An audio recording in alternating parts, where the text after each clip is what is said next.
दीदी। उज्जवल भैया आप रुको रूपा, क्या करने आए यहाँ पर? भूल गया जब तेरी बीवी ने हम दोनों को बेइज्जत करके घर से निकाला था, उस टाइम तो खड़ा होकर बीवी का साथ दे रहा था, तब तो बहन की कदर नहीं हुई। न याद आई कि तुम्हारी दोनों बहनें हैं। दीदी एक बार मेरी बात सुन लीजिए प्लीज। क्या सुने भैया, दीदी सही तो कह रही है। आज आपके वजह से ना हम इस झोपड़ी में रह रहे हैं। अरे मजाक उड़ाने आए हो क्या हमारा आप? अरे भाभी ने इतनी बेइज्जती की हमारी, हमें घर से निकाल दिया, लेकिन आपने कुछ भी नहीं कहा, ये भी नहीं सोचा कि आपकी दो बहनें कहाँ जाएंगी, कैसे रहेंगी, क्या करेंगी। आप हाथ पे हाथ धरी ना बैठे रहे, कुछ भी नहीं किया, और आज आप यहाँ पे आए हो। क्या कहना चाहते हो आप? क्या सुने हम? आज तेरी वजह से इस हालात में हमें जीना पड़ रहा है। देख रहा है हमारी हालत? हाँ, अरे वो दिन भूल गया तू? पेट काट कर हमने तुझे पाला, कभी भी ये एहसास नहीं होना दिया कि माँ बाबू जी साथ नहीं है। पर तूने क्या किया हमारे साथ में? ये हालत में लाके हमें खड़ा कर दिया। हमारा सहारा बनने की जगह हमें बेसहारा कर दिया। एक बार भी हमारे बारे में नहीं सोचा।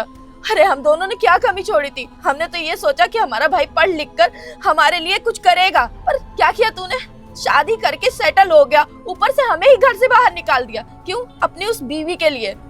हमने तो पहले ही बताया था तुझे उसकी असलियत, और तूने एक बार भी हमारी बात पे ध्यान नहीं दिया। तुझे लगा हम दोनों झूठ बोल रहे हैं। अब यहाँ पे क्या करने आया है? क्या लेने आया है हमसे? नहीं नहीं दीदी, आप गलत समझ रही हैं, ऐसा कुछ भी नहीं है। प्लीज आप दोनों मेरी एक बार बात तो सुन लीजिए। कोई बात नहीं सुननी हमें तेरी। अपनी चिकनी चुपड़ी बातों से हमारा मन बहलाने के लिए आया है? हाँ, हमें बेवकूफ समझता है। अरे तेरी बीवी यहीं कहीं छुपी होगी, है ना? उसको लेकर आया होगा कि यहाँ पे भी कब्जा कर ले, है ना? हमें इस घर से भी बेघर कर दे। क्या करने आए? भाई मैं तेरे हाथ जोड़ती हूँ, हमें बख्श दे। दीदी आप बिल्कुल सही कह रही। मैंने जो पाप किए हैं ना, उसके लिए मैं अगर गंगा भी नहा लूंगा ना, तो वो मेरा पाप कभी नहीं मिट पाएगा। मैं आपका छोटा भाई हूँ, मुझे मारिए पीटिए कुछ भी करिए, लेकिन प्लीज दोनों मेरी बहनें हैं, मेरी एक बार बात सुन लीजिए प्लीज। अरे आज हम जैसे भी है ना, कम से कम सुखी हैं, इज्जत का खाते इज्जत का रहते हैं, और आपके यहाँ रह के तो हमारी हमेशा बेइज्जती होती थी। अरे भाभी हमें उल्टा सील्टा बोलते रहते सारा काम करने के बावजूद। देखिए भैया, हम आपके सामने हाथ जोड़ते हैं, आप चले जाइए। हम यहाँ पे जैसे भी है ना बहुत खुशी से हैं, खा पी रहे हैं, अपना कर रहे हैं, अपना रह रहे हैं। तुझे पता है माँ के अंतिम समय में ना, माँ ने मुझसे एक वादा लिया था।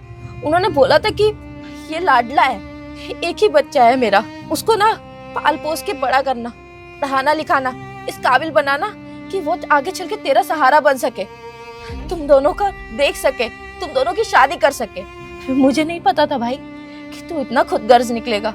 हाँ, कैसे